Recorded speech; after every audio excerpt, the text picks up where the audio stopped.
Yes, call me anytime. Ladies and gentlemen, yes, Dirty Deeds Bob. Thank you very much. You are welcome. Acadiana's history professor, Bob Carriker, joining us in studio. Good morning, Good young morning. man. Good morning.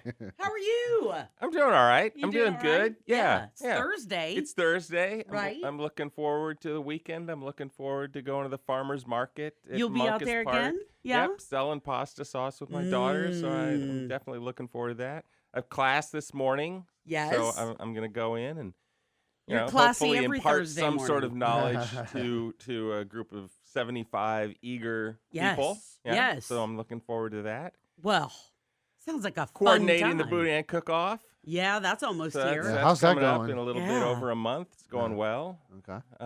And then last night I was up at 11 reading 100-year-old articles of the Abbeville Meridional. Oh, Getting ready to do great. something here this morning. Nice. Oh, Bob, this is going to be awesome. This is the thrill of the life of a historian, or at least this historian.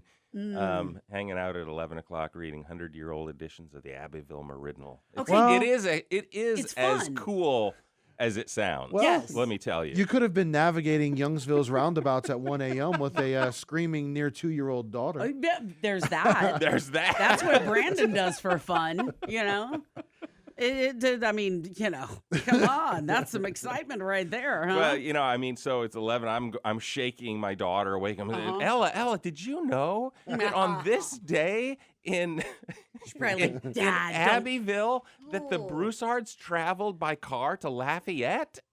What? Because these are the types of stories that there are.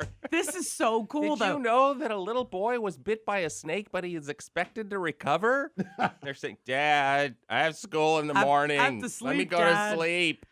So, tell me more about what you were digging around All right, for, so I literally youngster. I really was just sort of perusing these things because I Yes. find them interesting, and Me too. I always hope that I'll find a usable, Yes. little thing. Item. And I'll tell you what I found that was usable that actually gives me the opportunity to go back to one of the stories that we started this show with. Oh, this And is it even has better. to do with the water hyacinth. Oh, And so the water hyacinth is this lily pad that chokes up the waterways of the southeast, but Okay. in absolutely and of Louisiana. Okay. And it is the bane of virtually every boater in Louisiana, the water hyacinth. So it's this lily pad that grows exponentially and doesn't seem to ever be stopped. Its beauty is that it has this wonderful, and it's really beautiful, Yeah. purple, pinkish flower that comes up in the spring. So, and that's the reason why it was introduced in 1884 to the United States in New Orleans Okay. at the World Cotton Exchange. Wow. So there was an international conference where they brought people to Louisiana in celebration of cotton, the cotton industry, the cotton potential, and one of the exhibitors was Japan. Okay. And they wanted to show off one of the beauties of their culture and their place, and it was the Wow. water hyacinth, and people thought, oh my gosh, that is beautiful, and look at that flower. I'd love to have that flower in my pond. And so they got a cutting of it, and they planted it, and it grew, and it grew, and it grew, and it grew, and it grew. So today it is a huge invasive species problem, and it's trying to be dealt with. So I'm reading these articles from the Abbeville Meridional from 1922. Okay. And they are talking about trying to deal with the water hyacinth in 1922 Wow. in Abbeville. And so one of the ways that they were trying to deal with this is they had giant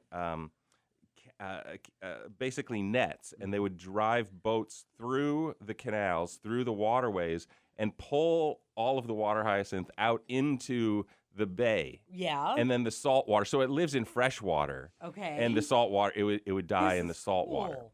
And then there was a very elaborate explanation of a company that had been created that had found positive use of the water hyacinth. And it positive use everything from making paper out of it to making cooking oils out of it to making perfumes out of it and so on and so on and so on. And so they're trying to get investors. And again, so this elaborate use that it seems to be terrible. It seems to have no use whatsoever. It seems to just cause problems, the water hyacinth. But they thought maybe there are applicable uses for this thing. So there was a company that tried to do this. I mean, yeah, it's Louisiana, bruh. Right. If we see it, we're going to try to use it for something. So for me, it was funny because these stories they're just everywhere about the water hyacinth in 1922. And that made me remember one of the stories that we started this show with, and it had to do with the water hyacinth. And it was another plan to get rid of it from 1910. Oh. So it was only introduced in 1884. And already by 1910, people are just pulling their hair out. What can we do? What can we do? What can we do? And Congressman Broussard from New Orleans came up with a plan to introduce, you'll remember this. What did he introduce to get rid of the water hyacinth? Hippopotamuses. Yes, that's right. And I totally forgot about that. Right. It's so it's great. this.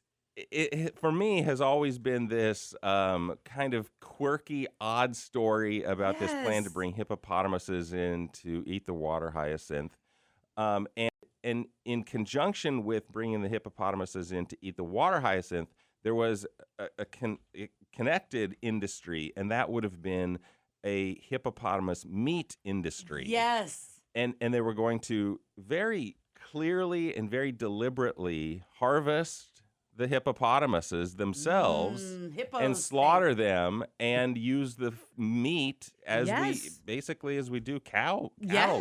Have a hippo burger. And there was tremendous influx of population into the United States during this time period. And so the idea of another industry that could, provide food for this growing population was exciting and very applicable. So there's that.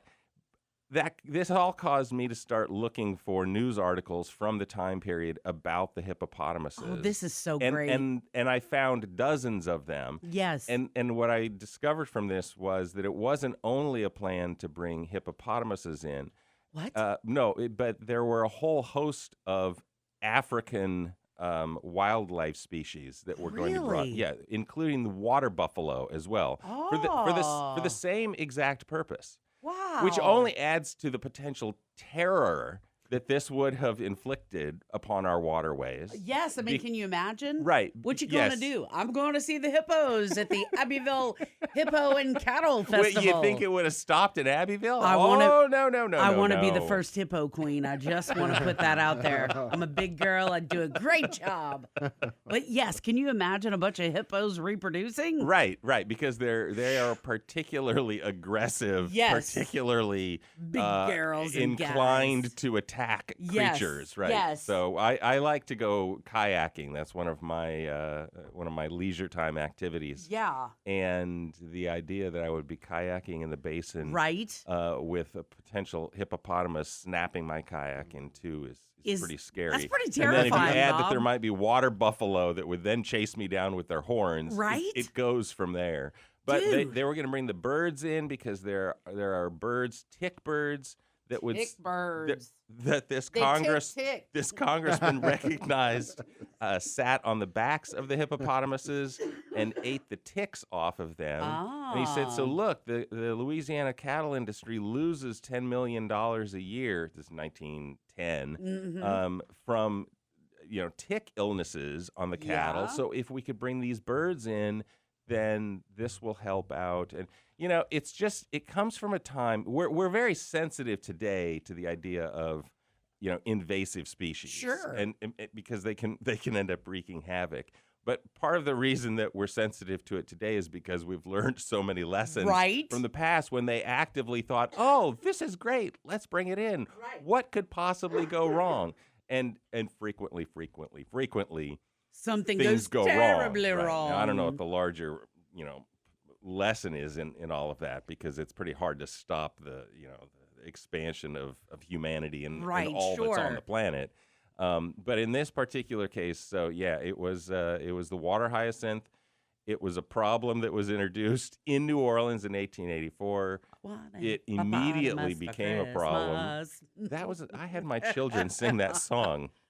As children? Yeah, I did. That was the song. I Want a Hippopotamus for Christmas. Lovely song, right? Great fun. They were taking singing lessons, and that was the song that we chose for the Christmas program. Cute. There, you sent me off on a little side tangent there.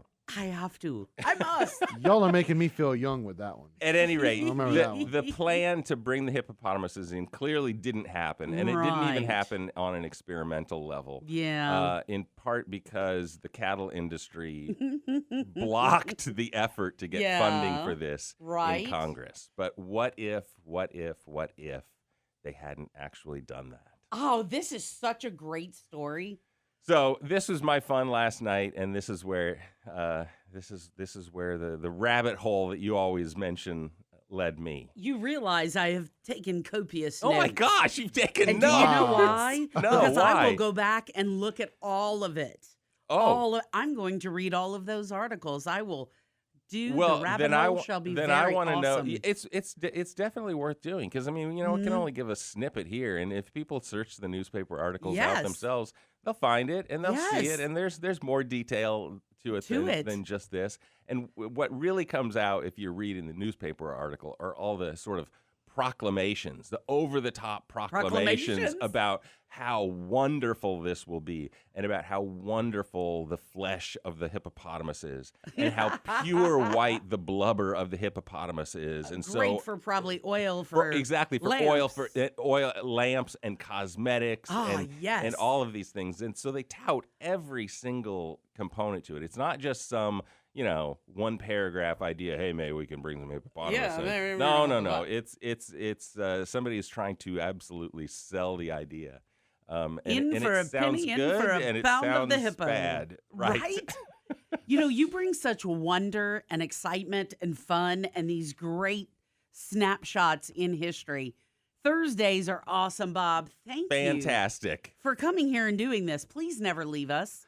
Please never wander away. Don't go start a hippo farm, I don't know, in Monroe or something. Oh. Yeah. I'd love to go to Monroe. Oh, yeah. I hear it in your voice. No, I really would.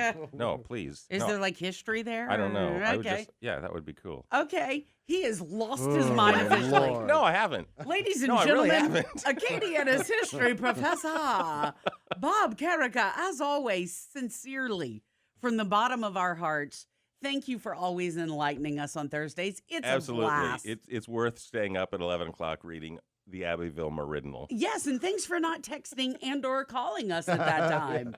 That's lovely. Ladies and gentlemen, today, plenty of sun, a high at 89. Tonight, partly cloudy skies, a low at 65. Friday, a high at 91. And don't you worry, next Thursday, Bob Carriker, Acadiana's history professor, shall return.